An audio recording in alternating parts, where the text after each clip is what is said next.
Alhamdulillah. Alhamdulillahilladzi asra bi'abdihi lailan minal masjidil haram ilal masjidil aqsa. Ashhadu an la ilaha illallah wahdahu la syarika lah. Wa ashhadu anna Muhammadan abduhu wa rasuluh. Allahumma salli wa sallim ala sayyidina Muhammad wa ala alihi wa ashabihi wa man tabi'ahu bi ihsanin ila yaumil qiyamah. Amma ba'd. Faya ayyuhal muslimun, usikum wa nafsi bitaqwallah faqad fazal muttaqun. Qala Allah ta'ala fil Qur'anil Karim, a'udzu billahi minasy syaithanir rajim. Bismillahirrahmanirrahim. Ya ayyuhalladzina amanu taqullaha haqqa tuqatih wa la tamutunna illa wa antum muslimun. Wa fi ayatin ukhra, ya ayyuhan nas ittaqu rabbakumul ladzi khalaqakum min nafsin wahidah wa khalaqa minha zawjaha wa bassa minhuma rijalan katsiran wa nisaa wattaqullaha alladzi tasaaluna bihi wal arham innallaha kana 'alaikum raqibah. Kaum muslimin sidang salat Jumat yang dimuliakan Allah Subhanahu wa taala. Pada hari Jumat yang penuh berkah ini, marilah bersama-sama kita panjatkan puja dan puji syukur kita kehadirat Allah Subhanahu wa taala yang tidak pernah berhenti memberikan nikmat kepada kita semua, yang tidak akan bisa kita hitung jumlah nikmatnya. Bahkan jika air laut dijadikan tinta dan semua batang kayu dijadikan pena, itu semua tidak akan bisa digunakan untuk menulis semua nikmat Allah Subhanahu wa taala. Sebagaimana di dalam Al-Qur'an Allah berfirman surah An-Nahl ayat 18, a'udzu billahi minasyaitonir rajim, wa in ta'uddu ni'matallahi la tuhsuha innallaha laghafurur rahim. Salawat dan salam mari kita curahkan kepada Nabi besar kita, Nabi Muhammad sallallahu alaihi wasallam, yang senantiasa kita harapkan syafaatnya di hari akhir beserta para keluarga, para sahabatnya hingga akhir zaman. Sang khatib berwasiat dan khususnya mengingatkan diri saya sendiri dan pastinya mengajak para jamaah sekalian agar selalu meningkatkan ketakwaan kita kepada Allah Subhanahu wa taala dengan menjalani perintahnya dan menjauhi larangannya. Kaum muslimin sidang salat Jumat yang dirahmati Allah Subhanahu wa taala. Pada hari ini, tepatnya pada tanggal 24 bulan Rajab tahun 1446 Hijriah. Bulan Rajab adalah bulan yang bersejarah bagi Rasulullah sallallahu alaihi wasallam.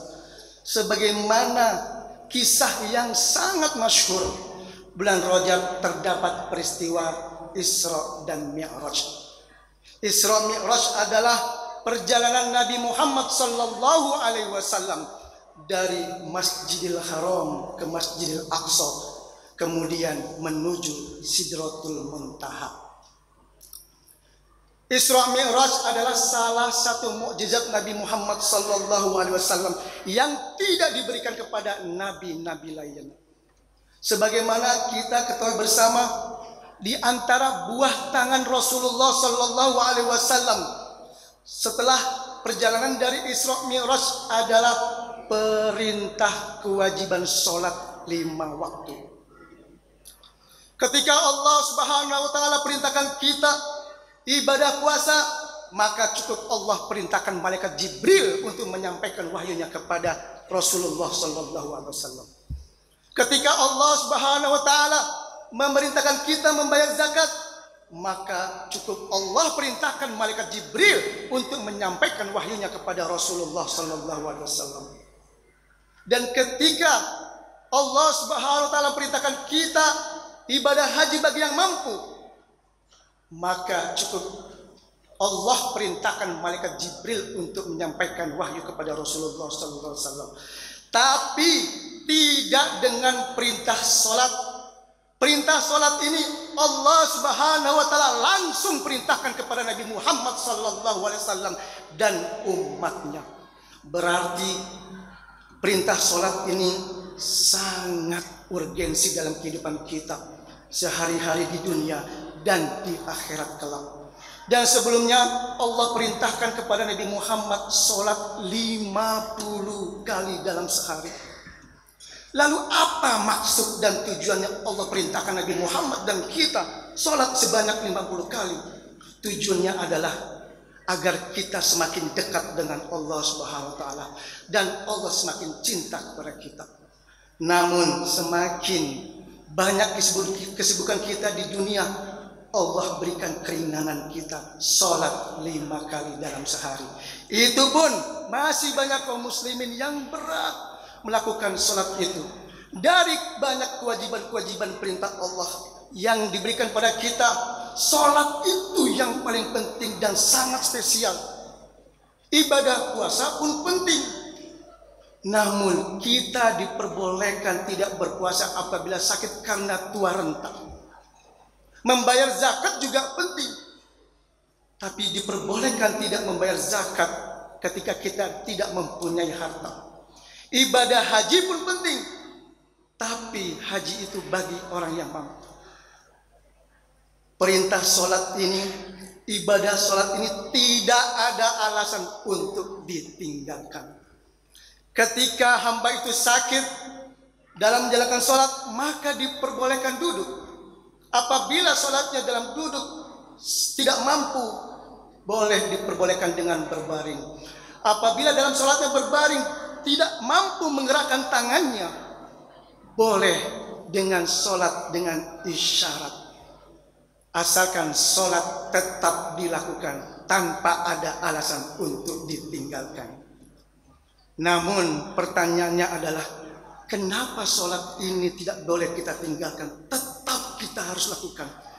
Ternyata di dalam sholat terdapat dialog antara hamba dan Allah Subhanahu wa taala.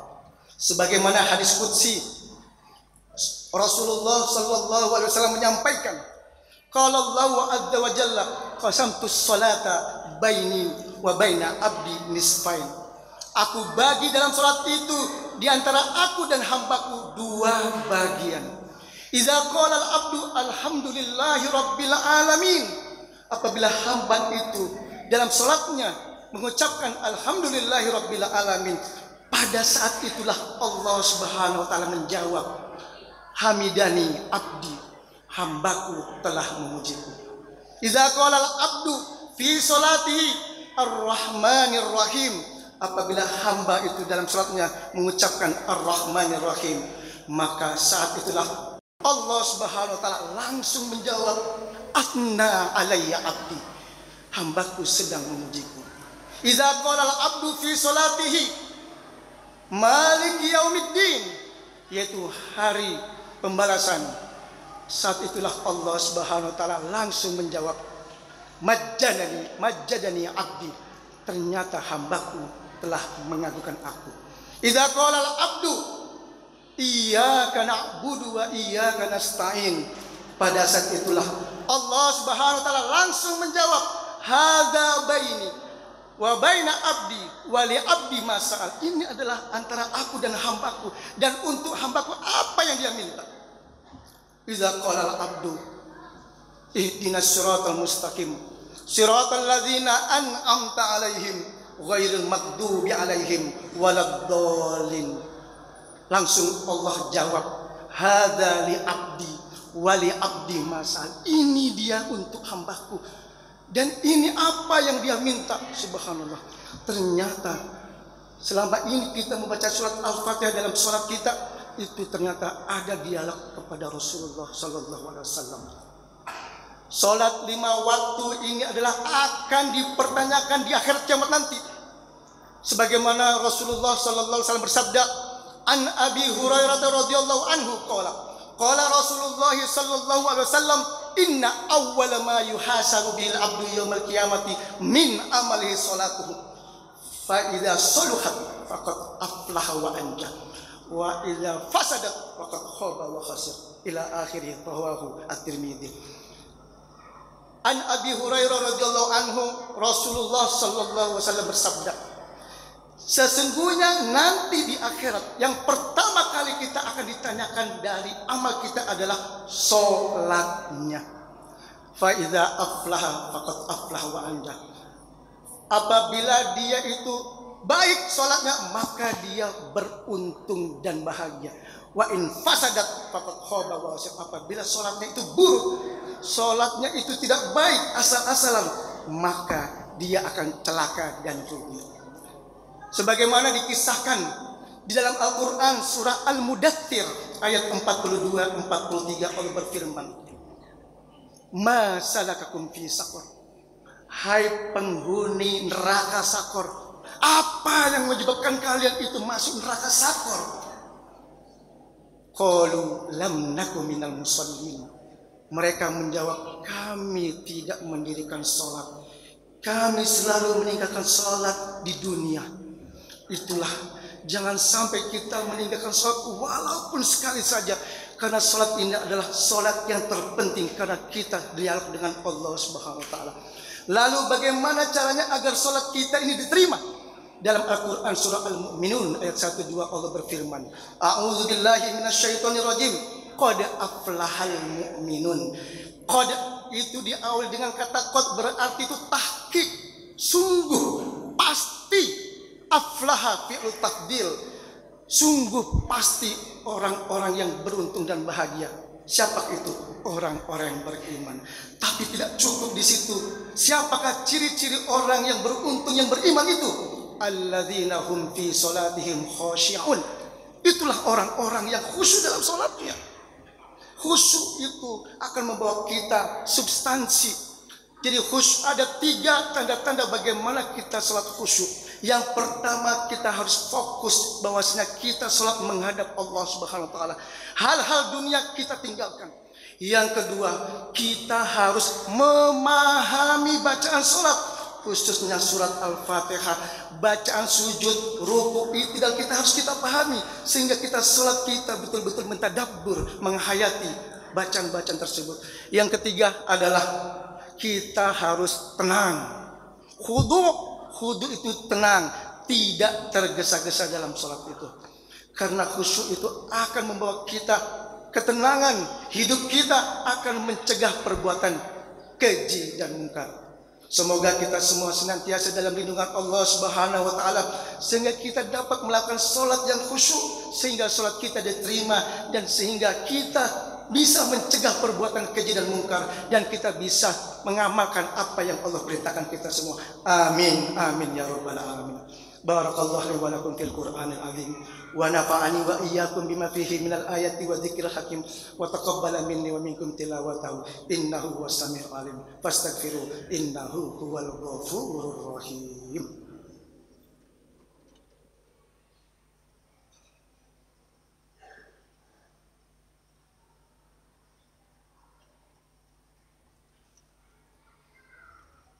Alhamdulillah, alhamdulillahilladzi hadana lihadza wa ma kunna linahtadiya laula an hadanallah.